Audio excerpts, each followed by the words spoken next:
Magandang hapon po sa ating lahat at malugod na pagbati mula sa Future Earth Philippines. Welcome sa ikapitumputsyam na episode ng the Filipino SDG Action Hour. Muli niyo kaming samahan sa isang kalahating oras ng exciting at makabulahang talakayan tungkol sa mga paksa na napapanahon at tiyak na kapupulutan ng aral at karunungan. Sa hapon na ito, makakasama po natin ang isang eksperto sa larangan ng metallurgical engineering. So, mapapatanong po tayo, ano ba yun? Ito po yung pag-aaral, at pagtuklas ng mga linang na katangian ng mga metal at mineral at kung paano siya mata-transform sa isang anyo na mapapakinabangan tulad ng mga gamit sa ospital, mga surgical implants, computer chips, component ng mga sasakyan at madami pang iba. Ang ating pong panauhin sa hapon na ito ay isa sa mga nanguna sa malawak na pananaliksik at pag-aaral sa kanyang field of expertise sa loob ng napakaraming taon. Siya po ay nagtapos ng bachelor's at master's degree in metallurgical engineering sa Universidad ng Pilipinas at hindi po doon nagtapos yon. Nagpatuloy po siya sa pagpapakadalubhasa hanggang matapos ang kanyang doctoral degree sa University of Utah noong 1983. Kinilala po siya sa kanyang hindi mapapantayan at di malatawarang ambag sa larangan ng mining at metallurgical engineering. Siya po ay nakapag-develop ng mga proseso kung saan ginawang mas efficient at mas effective ang pag-convert ng mga natural resources into high-value commodities. Isa na po dito ang pagmina ng mga metal sa isang hindi pangkaraniwan o non-traditional na pamamaraan, tulad ng pag-recover ng chromium mula sa chromite, copper naman mula sa chrysocolla, gold naman o ginto mula sa refractory pyrites at madami pang iba. Malaki din po ang kanya naging ambag sa semiconductor industry sa ating bansa. Naging parte po siya ng pagtatag ng Association of Semiconductor and Electronic Manufacturing Engineers of the Philippines. Kasama na dito ang Annual Technical Symposium na taon-taon po namang ginaganap sa loob ng higit na 30 years. Ilan po sa kanyang mga natanggap na parangal ay Most Outstanding Young Scientist of the Philippines by National Academy of Science and Technology noong 1986, Most Outstanding Engineer Professor mula sa Universidad ng Pilipinas noong 1991, Most Outstanding Metallurgical Engineer from PRC noong 1996. So, masasabi po natin na ang ating panauhin sa hapon na ito ay nagkaroon ng napakagandang career na madami sa atin ang nag-a-aspire na makamit at tularan. At ngayong hapon upang talakayin ang paksang pinamagatang Harnessing the Mineral Resources for Sustainable Economic Development, let's all welcome at sabay-sabay po natin palakpakan Academician Manolo G. Mena. Magandang hapon po, sir.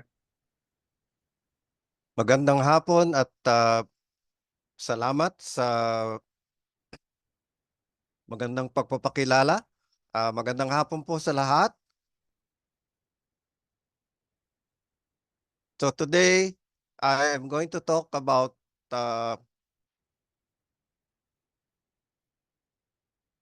harnessing the mineral resources of the Philippines. I would like to offer my thoughts on what we can do so that we can help the country towards sustainable economic development. Our nation is blessed with mineral resources. We are in the top 10 in the world in terms of copper, gold, and nickel cobalt laterite deposits. In the 1960s to the 70s, when mining activity was at its peak, we were ranked in the top 20 in the world production for gold and copper. The Indian traders called our country Subnardapdipa, or Islands of Gold. And the Chinese called us Mai, or Isles of Gold, the title that former UP President S.P. Lopez used for his book on the history of mining in the Philippines. So, with all of these resources, how do we harness them towards sustainable development? These are my suggestions. Number one, we have to adopt sustainable mining practices to ensure the responsible exploitation of mineral resources, strict environmental regulations, and sustainable mining practices that must be enforced. Implementing measures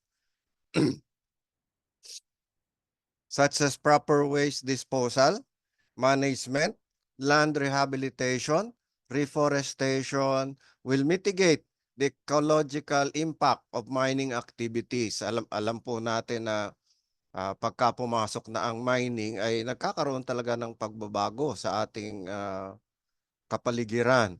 Additionally, engaging in continuous research and development in eco-friendly mining technologies will minimize the ecological footprint of the mining industry. Number two, napaka-importante po, ang mahalaga is that we empower the local communities. Kung sino yung nandun sa lugar ng mining operation, sila ang dapat kauna-unahang nakikinabang dito. The presence of mining operation often impacts nearby communities. To foster inclusive growth, the government should ensure that mining companies are investing in local infrastructure, education, healthcare systems. Furthermore, engaging the local communities in decision-making process and providing them with equitable opportunity for employment and business development, which will strengthen social cohesion and reduce potential conflicts. Number three, we need to enhance downstream industries. To maximize the economic benefits of mineral resources, the Philippines should prioritize the development of its downstream industries, encouraging local processing and manufacturing of mineral-derived products will create more value-added products, generate employment opportunities, and reduce dependency on imported raw materials. This approach will contribute to the growth of a diverse and resilient economy. When our lone copper smelter in Leyte was commissioned, the financiers sought to limit its production to copper cathodes, which is pure copper. Now, this is then exported abroad, where they are converted to sheets, plates, and tubings, returning to us as a higher value product. Although we exported 215,000 metric tons of our copper cathodes in 2021, which was worth 1.68 billion, our import cost was 1.24 billion. And this represented only 37,000 metric tons. So copper returns to us at 4 times the value of our copper cathode exports. We need facilities to be able to do this ourselves, make the semi-finished product, and get more value for our mineral resources. This will help generate employment for our people as well. Number 4, sustainable trade policies. The government should formulate trade policies that strike a balance between exporting raw materials and promoting domestic processing industries. Imposing export restrictions on unprocessed minerals can incentivize local value addition and industrialization, fostering economic growth and job creation. Yung ating pong katabing bayan na Indonesia ay itinigil na ang lahat ng pag-e-export ng kanilang nickel laterites. At ngayon, sila po ay liniligawan ng lahat ng mga industry na nangangailangan ng nickel and cobalt, especially for the electric vehicle. Nung isang araw nga po, nabasa ko na ang Tesla ay gustong mag-invest ng $5 billion sa Indonesia para makagawa ng batteries out of the nickel cobalt laterites at mag-assemble ng kanilang electric vehicles. Mining ventures and metallurgical processing facilities are capital-intensive activities that require massive capital infusion. This becomes a difficult scenario when trade policies change every 6 years. Hopefully, we can see a continued appreciation of the mining industry in the administration and the next to be able to attract foreign investment. The steel industry is one that needs much government attention. Basic steel industries such as US Steel, British Steel, Japan Steel, and even Korean Steel in South Korea all started with government support. Our local steel industry is limited to the recycling of scrap due to the lack of primary smelting of iron ores. It is unable to supply all of our domestic requirements, making steel imports part of the country's top 5 commodity imports. In 2021, it represented 30% or 1.55 billion of our local consumption. It is interesting to note that for the same year, we actually exported $40.2 million worth of steel scrap.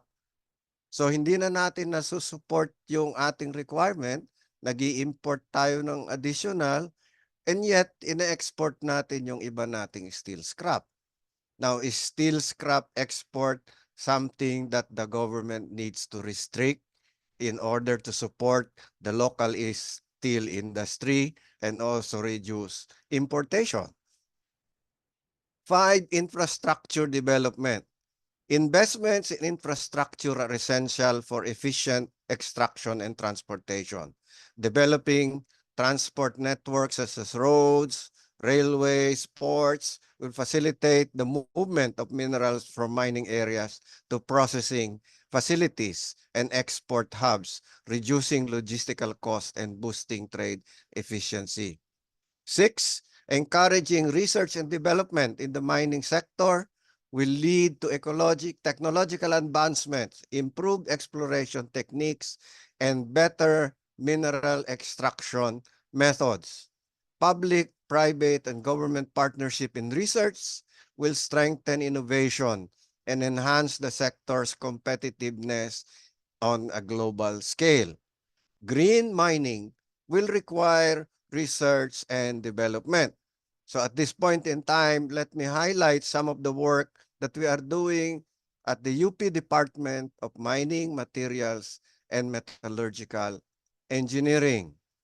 We at UP DMMME has recently launched an e-minerals program supported by DOSP Shared. The first project under this works on the recovery of lithium, nickel, and cobalt from scrap batteries. To date, we do not have any facility that can treat or recover lithium, nickel, and cobalt from scrap batteries, and its stockpile is now growing.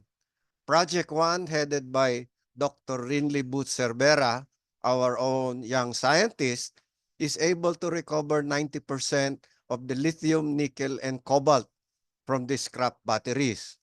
Lithium recovery is particularly important for us since we do not have known deposits of this metal, and it is an important component of electric vehicle batteries. The second project, headed by Dr. Eden May de la Peña, is developing an atmospheric leach process which will recover nickel in metallic form instead of mixed oxides as an important starting material for electric vehicles. We do have 2 facilities in the Philippines, one in Palawan and one in Mindanao, owned by Sumitomo Mining, that recovers nickel and cobalt as mixed oxides from our laterite deposits. These are then shipped to the headquarters and the facilities in Japan for the recovery of the nickel and the cobalt, but not in the metallic form that is required for electric battery application. Copper is another metal that is experiencing increased use due to electrification, alternative energy, and electrical vehicle application. If you are reading the news, you will see that the price of copper has been steadily increasing in the past weeks. An internal combustion engine, for example, a Honda Accord, will use 40 pounds of copper. But when this is converted to an electric vehicle, will require 200 pounds of copper. So napakalaki po ng requirement ng copper pag pumunta tayo sa electric vehicles. As free milling copper ores are depleted, we will need to consider other sources of copper, such as arsenides. The project headed by Dr. Kate Joanne Tungpalan is looking at hydrometallurgical beneficiation of arsenide ores, such as energite and leuconite, to allow the standard smelting of the cleaned residue, as well as the use of deep eutectic solvents and organic acids for the direct dissolution of these minerals. Now, these solvents are known to be more environmentally friendly when compared to inorganic acids such as sulfuric and hydrochloric acid. Through the support of DOST, the team led by Dr. Herman Mendoza was able to install 3 10-ton non-mercury, non-cyanide gold processing plants in the country using the Clean Gem process. A notable feature of this project is its ability to recover gold from refractory deposits. When we say refractory deposits, sila yung hindi nagre-respond well to conventional cyanidation.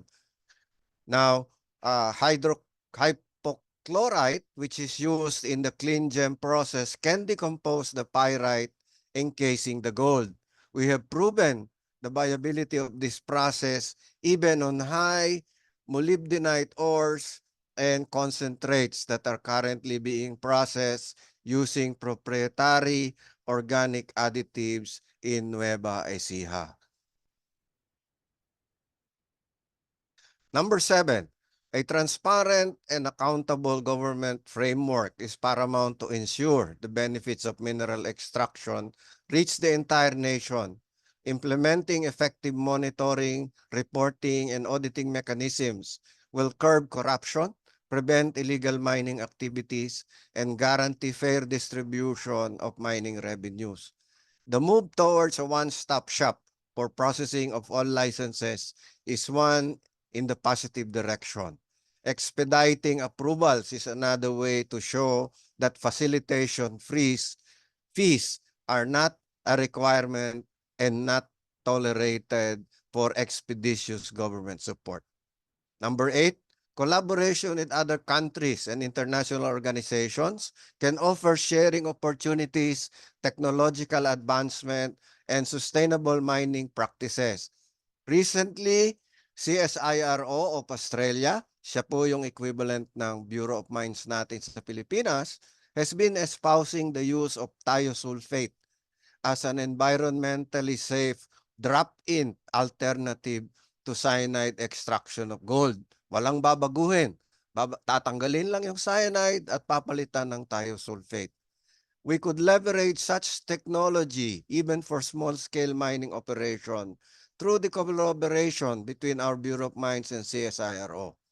Engaging in responsible mining practice will also enhance the country's reputation in the international community, attracting foreign investments and fostering economic growth. The responsible and sustainable use of Philippine mineral resources holds the potential to drive robust economic development while safeguarding the environment and promoting social equity. By prioritizing eco-friendly practices, community engagement, downstream industrial development, and transparent governance, the nation can unlock the full economic potential of its mineral resources for the benefit of all its nation. A holistic and forward-looking approach is essential to ensure that economic development is pursued hand in hand with environmental preservation and social progress. Now, coming from the academe, my last slide will be an advertisement for careers in mining, metallurgical, and materials engineering. To be able to support the expected increase in mining activities, if we can get our act together, we need to provide the needed manpower trained in the latest eco-friendly technologies. For example, a 3,000 metric ton per day blast furnace facility will require the services of 150 metallurgical engineers to run. And we have to start training them now so that we can prepare for the coming industrialization and enhanced mining activities in the country. Engineers are required to build things, and they require mineral-derived materials in their building projects. Industrialization of the country requires basic mining, metallurgical, and material industries in steel, copper, and other materials such as electric vehicles while taking care of the department. We need enough of the environment. We need enough human resources in mining, metallurgical, and materials engineering. We need your help in encouraging more students to consider careers in these fields. Thank you and magandang hapon po sa inyong lahat. Ay sir, maraming salamat din po sa inyong presentation. So bali na-recall ko po yung sinabi din ni Doc Muji nung siya nag-present. He's also encouraging people to be involved in the science community, encouraging more student and mga potentials na mga pwedeng i-hone na pumunta sa field ng science. So, Yes. sana po sa mga nakikinig po sa atin, kung meron mang interesado, wag po tayo mag-hesitate na pumunta po sa field ng science tulad nga po ng sinabi ni Dr. Mena. So sa ngayon po, we're going. God bless us all. Sir, thank you po at Salamat maraming po. salamat po sa pagsama po sa amin uli ngayong linggo. At final words lang po, nakakalungkot pong isipin na bata pa lang po ako naririnig ko na napakayaman ng Pilipinas. Lagi po sinasabi yan, the Philippines is a rich country. Pero sabi nga po ni Doc Mena, kailangan po ng step, magandang governance and policy po sa ating mga politiko at ating mga tagapamuno upang mapapamahalaan ng tama ang mining industry. So sana po in the near future makita po natin ang improvement na yon. At sa atin po lahat ng tagapakinig, maraming salamat po sa pagsubaybay po sa amin. At see you po next time, next week, same place, same channel. And Doc Mena, maraming salamat po sa pagpapaunlak ngayong hapon. Kaya lahat po tayo, we all have a nice weekend. Bye now. Thank you.